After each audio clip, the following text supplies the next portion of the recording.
सुवन केसरी नंदन तेज प्रताप महाजगवंदन रामदूत अतुलित बलधाम अंजनी पुत्र पवन सुत नाम जय हनुमान जय हनुमान।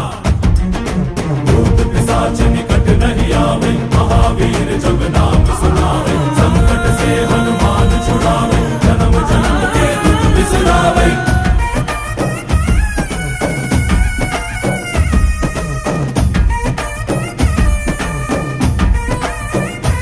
ಓ ಭುಜ ಬಲವಾ ತೋರಿ ನಿಂತೋನೆ ಭವ ಭಯವಾ ನೀಗುಬಾ ಜೈ ಶಿವರೂಪನೆ ಭಜರಂಗಿ ಜೈ ಜೈ ಭವತಾರಕ ಭಜರಂಗಿ ನರ ನರವು ರಾಮ ಎಂದೋನೆ ನಿಜ ಗುಣವಾ